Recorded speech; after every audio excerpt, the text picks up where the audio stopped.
साथियों, ये जो मेरे साथ लगी हुई आप तस्वीरें देख रहे हैं, ये तस्वीरें कुछ बादल से बनती, कुछ धुओं से बनती, लपटों से उठती तस्वीरें हैं जो कि आकाश में एक मिसाइल के द्वारा छोड़े गए अपने सिग्नेचर से बनी है।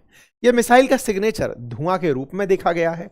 यह चलता हुआ जो आपको परीक्षण दिख रहा है, यह परीक्षण अपने आप में एक ऐसा पाथ ट्रैवल कर रहा है जो शुरुआत में ग्लाइड कर रहा है, लेकिन बाद में वो सतह के पैरेलल चलना शुरू करता है, क्रूज की तरह से चलना शुरू करता है।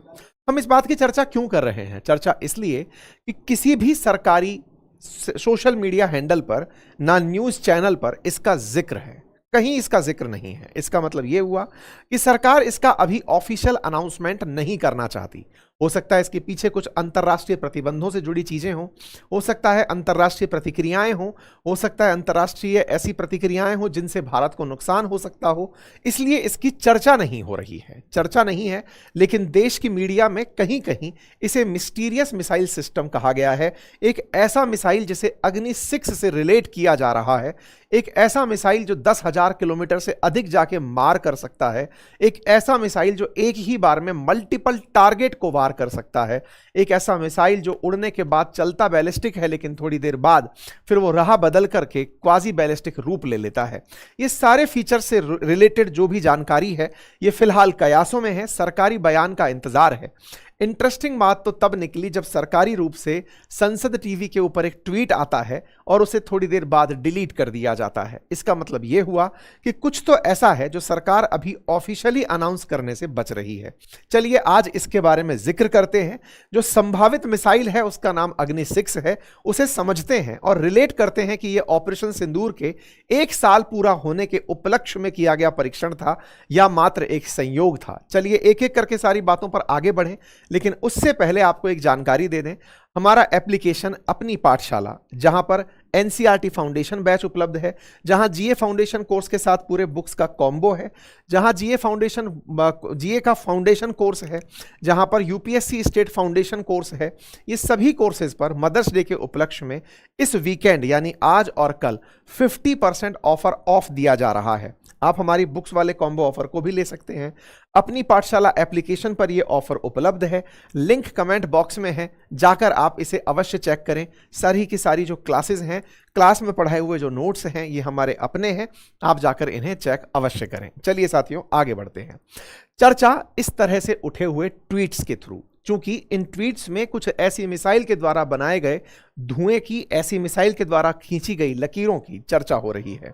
जहां पर आप देखते हैं कि एक वीडियो रिकॉर्ड होता है चांदीपुर बालासोर उड़ीसा से, जहां पर बंगाल की खाड़ी के ऊपर एक मिसाइल के जाने के बाद बादल में कुछ ऐसी लकीर सी बनी दिखाई देती हैं। बड़ा सवाल खड़ा होता है कि इस तरह की लकीरें कोई मिसाइल कैसे खींच सकती है। तो कहा जाता है कि अगर बैलिस्टिक मिसाइल ग्लाइड करते हुए उड़े मतलब तैरते हुए चले, तो इस तरह के पाथ ड्राइव करती है। पाथ को इस तरह से बनता हुआ देखना यह मिसाइल का एक प्रारूप है जो अक्सर इंटरकॉन्टिनेंटल बैलिस्टिक मिसाइल्स में, जिन्हें कोई देश बना तो ले लेकिन दुश्मन ट्रैक ना करे, इसलिए उनमें ग्लाइड सिस्टम डाला जाता है। दुनिया के केवल 5 ही देश ऐसे हैं जिनके पास आईसीबीएम तकनीक है, जिसमें अमेरिका, रशिया, चाइना, ब्रिटेन और फ्रांस का नाम है। इन 5 के बाद अगर भारत ऐसा करने में कामयाब हुआ तो दुनिया का 6ठा देश बनेगा। लेकिन इनमें भी अगर आईसीबीएम के साथ साथ MIRV तकनीक का इस्तेमाल कर लिया गया, यानी कि इस मिसाइल ने उड़ते हुए मल्टीपल टारगेट हिट कर दिए 10,000 किलोमीटर की दूरी पर पहुंच करके, तो ऐसा करके भारत दुनिया के 3 देशों के बाद चौथा देश कंसीडर होगा। यानी कि भारत, अमेरिका, रूस और चाइना के बाद चौथा ऐसा देश होगा जिसके पास ऐसी तकनीक बनकर आई है। इस तरह के विजुअल्स कल सोशल मीडिया पर शाम को तैरने लगे, सोशल मीडिया के माध्यम से चर्चाएं आने लगी। साथ ही साथ भारत के अलावा बांग्लादेश से भी चर्चाएं आने लगी। बांग्लादेश में भी कुछ लोगों ने इस मिसाइल को ट्रैक करके तस्वीरें डाली। सोशल मीडिया पर यह इस तरह से लिखा गया कि बांग्लादेशियों ने भी भारत के मिसाइल टेस्ट को इस प्रकार से कैप्चर किया है, देखा है। आप में से कुछ लोग पूछ सकते हैं कि ये मिसाइल जब इतना तेज चल रही हैं तो कैमरे में कैप्चर कैसे हो पा रही हैं? क्योंकि ये बहुत दूर उड़ते ऑब्जेक्ट हैं। जब आप घूमते हुए चांद को भी आप अपनी आंखों से देख पाते हैं, जबकि उसकी गति बहुत तेज है, तो कुछ उस तरीके से आप इसे रिलेट करें कि ये बहुत फ्लाइंग ऑब्जेक्ट है, लेकिन चूंकि इनका हॉरिजन बहुत चौड़ा है तो आप इनमें आसानी से इन्हें ऑब्जर्व कर पाते हैं। खैर, इस तरह की चर्चा निकलने लगी कि यह परीक्षण डीआरडीओ के द्वारा किया गया आईसीबीएम परीक्षण है, जो सरफेस टू सरफेस मिसाइल परीक्षण है। सरफेस टू सरफेस मिसाइल परीक्षण में इंटरकॉन्टिनेंटल मिसाइलें लेंथ के आधार पर, दूरी के आधार पर, डिस्टेंस के आधार पर सबसे दूर जाने वाली मिसाइल मानी जाती है। मिसाइल चलाने के बाद, यानी मिसाइल का जो प्रक्षेपण है उसके तरीके हैं। मिसाइल चलने के बाद अगर परवलयाकार पाथ फॉलो करे तो उससे अधिकतम दूरी तय की जा सकती है, लेकिन दिक्कत यह होती है कि जब इस तरह का पैराबोलिक पाथ फॉलो होता है तो यह आसानी से दुश्मन के द्वारा जो डिफेंस सिस्टम डेवलप किए गए हैं उनसे ये डिटेक्ट हो जाता है, जैसे S-400, जैसे अमेरिका का थार्ड, जैसे इजराइल का आयरन डोम, उनसे इस तरह के पाथ को ट्रैक किया जा सकता है। ये रडार में कैप्चर हो जाते हैं, चाहे ये कितना ही तेजी से चले, लेकिन रडार इन्हें पकड़ पाता है। इसलिए सबसे तेज और सबसे सटीक जिनकी मार मानी जाती है वो क्रूज मिसाइल होती हैं, जो अर्थ सरफेस के बिल्कुल पैरेलल चलती हैं, लेकिन ऐसे में उनकी रेंज बहुत छोटी रह जाती है। छोटी रह जाती है से मतलब है कि अर्थ पर चलते समय अर्थ की ग्रेविटी उन्हें अपनी तरफ खींच के दबा सकती है। इसलिए दुनिया में दूर तक मार करने वाली मिसाइल बैलिस्टिक होती हैं और नजदीक पर मार करने वाली मिसाइल क्रूज होती हैं। लेकिन फायदा यह होता है कि क्रूज मिसाइलें डिफेंस सिस्टम से बचकर निकल जाती हैं। तीसरा रूप जिसको आजकल तैयार किया जा रहा है वो ये कि इन्हें ग्लाइड की तरह डेवलप किया जाए। पहले इन्हें एक ऊंचाई तक भेजा जाए और ऊंचाई के बाद में फिर इन्हें रास्ता नीचे ला करके पैरेलल चलने दिया जाए।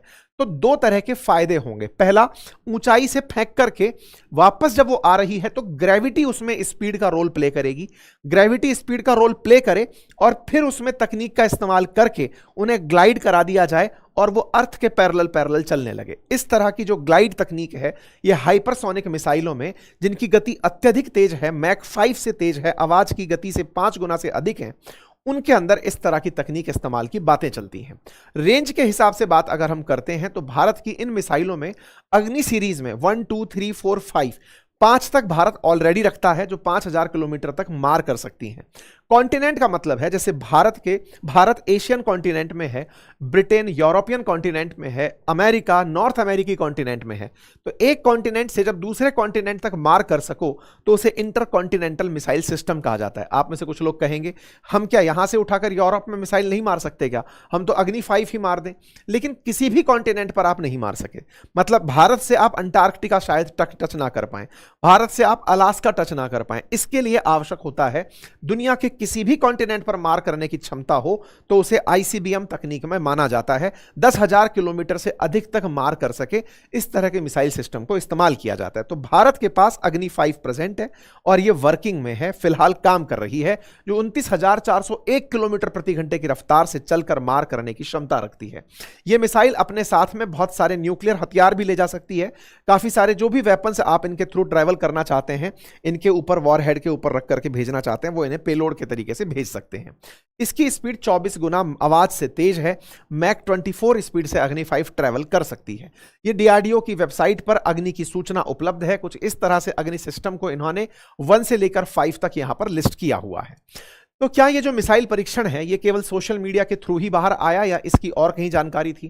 साथियों, एक सोशल मीडिया हैंडल है डैनियल साइमन करके, जो भारत के नोटम्स को, अंतरराष्ट्रीय ट्रेवल्स को और मैक्सार के थ्रू आने वाले जो भी इमेजेस हैं उनको हैंडल करता है।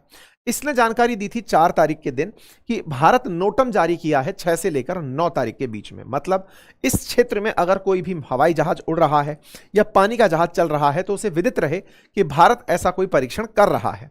ये नोटिस टू एयरमैन, जिसे नोटम कहते हैं, ये 6 से 9 मई के लिए जारी किया गया था। भारत ने 8 मई को परीक्षण किया, लेकिन इस नोटम में रेंज 3500 किलोमीटर की बताई गई थी। हम 3500 किलोमीटर की रेंज का नोटम जारी कर रहे हैं। 3500 किलोमीटर की रेंज अग्नि 4 मिसाइल सिस्टम के पास है। तो अग्नि 4 का परीक्षण अब हम क्यों करेंगे जब हम अग्नि 5 में महारत हासिल कर चुके हैं? अब सवाल फिर बनता है, तो इसका मतलब हो सकता है अग्नि 4 का नाम लेकर अग्नि 6 का परीक्षण किया हो। असल में अग्नि 6 के ऊपर बहुत दिन से चर्चाएं चल रही हैं। चर्चाएं चलने का कारण है इंटरकॉन्टिनेंटल बैलिस्टिक मिसाइल का होना, यानी एक ऐसी मिसाइल जो दुनिया में अमेरिका को भी परेशान करेगी कि अब इनकी मिसाइल हम तक भी आ जाएंगी। ऐसे में संसद टीवी ने कल शाम को, जब इस तरह की न्यूज चलती रही, आज सुबह 10 बजे संसद टीवी ने अपनी तरफ से एक ट्वीट किया, जो कि सरकारी न्यूज चैनल है, इसने ट्वीट किया कि भारत ने indigenous long range antiship hypersonic missile LRASHM का उड़ीसा के कोस्ट से सफलतापूर्वक परीक्षण कर लिया है। जब यह बात बाहर निकलकर आई तो फिर लोगों ने कहा चलो ठीक है, कल किसी ने अगर ये रेंज की मिसाइल मारी होगी तो हो सकता है 1500 किलोमीटर की रेंज की रही हो। थोड़ी ही देर बाद संसद टीवी इसे डिलीट कर देता है, लेकिन चर्चा में छोड़ जाता है LRASHM, लार्शम मिसाइल सिस्टम, जिसके बारे में कहा गया कि ये एंटीशिप मिसाइल सिस्टम है। भारत ने 1500 किलोमीटर की रेंज में हाइपरसोनिक मिसाइल परीक्षण किया है, जो एंटीशिप है, यानी कि पानी में तैरते जहाज को निशाना बनाने के लिए है। लेकिन साहब, इसके अनाउंसमेंट के लिए DRDO पीछे क्यों रहता? वो खुद अनाउंसमेंट करने आ जाता। इसलिए इस बात को ट्वीट के साथ ही डिलीट मार दिया गया। हेडलाइन बनती है कि संसद टीवी का ट्वीट डिलीट हो चुका है। इसका मतलब फिर से कयास था कि ये फेक खबर डाल करके पहले अग्नि 4 का नोटम डाला, फिर LRSHAM का मिसाइल परीक्षण का संदेश सरकारी टीवी ने डाला, लेकिन फिर डिलीट कर दिया। तब ये चीज बहुत ज्यादा फिर चर्चा के अंदर तैरने लगी। इसी बीच में DRDO के जो चीफ हैं उनका एक इंटरव्यू ANI के साथ हुआ था, वो वायरल होना शुरू होता है। DRDO के चेयरमैन है समीर वी कामत। उन्होंने फ्राइडे को अपने एक इंटरव्यू में, पिछले फ्राइडे को अपने एक इंटरव्यू में कहा, जब उनसे पूछा गया कि सर अग्नि 6 की तैयारी कैसी चल रही है, तो अब उन्होंने अपने इंटरव्यू में इस लाइन को इस तरह से कहते हुए कहा कि हम पूरी तरह तैयार हैं, बस सरकार आदेश दे दे।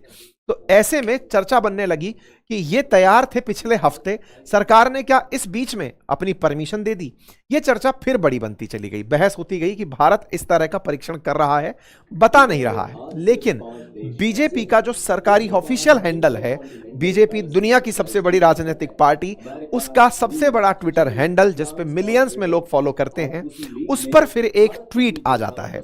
ये ट्वीट जब आता है तो उस ट्वीट में जानकारी आती है कि अग्नि 6 महाशक्ति बनने की ओर बढ़ता भारत। इसमें यह कहा गया कि भारत 10,000 किलोमीटर की मारक क्षमता और MIRV तकनीक के साथ अग्नि 6 इतिहास रचने के लिए तैयार है। यानी एक तरफ DRDO के चीफ का कहना, एक तरफ बीजेपी का हैंडल इस बात का अनाउंसमेंट करता हुआ देखना, और उस बीच में ऐसा परीक्षण हो जाना, ये सब चीजें एक साथ जैसे ही आती हैं, चर्चा तेजी से छिड़ने लगती है कि क्या भारत ने अपनी तरफ से यह मिसाइल परीक्षण कर लिया है। इसके साथ साथ इसकी ट्रैजेक्टरी की चर्चा होने लगती है कि मिसाइल पहले तो यूं उड़कर गई और फिर ये पैरेलल चलने लगी। ये क्वाजी बैलिस्टिक मिसाइल सिस्टम घातक मिसाइल सिस्टम माना जाता है। मिसाइलों की पैंतरेबाजी में इसे इस्तेमाल किया जाता है। अक्सर मिसाइलें या तो अपने इंजन के अंदर जो थ्रस्ट वेक्टरिंग है उसके थ्रू, यानी कि रॉकेट के पीछे जो थ्रस्ट वेक्टरिंग है उसके थ्रू दिशा बदलती हैं, या फिर एरोडायनेमिक फिन्स के थ्रू मिसाइलें अपनी दिशा बदलती हैं। तो बोले हो सकता है कि इसको बहुत उन्नत तरीके से विकसित किया गया हो और इसे MIRV तकनीक के साथ, यानी कि मल्टीपल एंट्री, मतलब टारगेट को ये कर सकता हो, टारगेट कर सकता हो, उसके साथ इसको विकसित किया गया हो। कुल मिलाकर अग्नि 6 का कयास बहुत तेज है, और अगर अग्नि 6 का भारत ने परीक्षण कर लिया है तो यह दुनिया को बता देने का समय टेक्निकली आ चुका है। जिस समय अमेरिका और इजराइल मिलकर के ईरान के साथ जंग में है, भारत अपना ऑपरेशन सिंदूर का 1 साल पूरा कर लेता है। बकायदा भारत अपने थ्रू अनाउंसमेंट ऑपरेशन सिंदूर के करते हुए बताता है कि हमने 100 पाकिस्तानी सैनिकों को मारा था, हमने कौन से टारगेट हिट किए थे, जहां पर आज भी कंस्ट्रक्शन का काम चल ही रहा है। भारत में हुए आतंकी हमले, पहलगाम में हुए आतंकी हमले के खिलाफ भारत ने 7 मई को अपनी तरफ से लश्कर ए तैयबा के ठिकानों को और जैश ए मोहम्मद के ठिकानों को पाकिस्तान में घुसकर तबाह किया था। 3 दिन तक चले इस पूरे कार्यक्रम में भारत के द्वारा पाकिस्तान को खूब सारा नुकसान पहुंचाया गया। भारत के द्वारा किया गया ये जो ऑपरेशन था, ये जो एक्ट था, उसकी आज भी एविडेंस इन तस्वीरों से खूब बयान होते हैं। पता चलता है कि भारत ने किस तरह से इनके ठिकानों को डेब्रिस में कन्वर्ट कर दिया था, कैसे आज भी ये तस्वीरें आपके सामने हैं।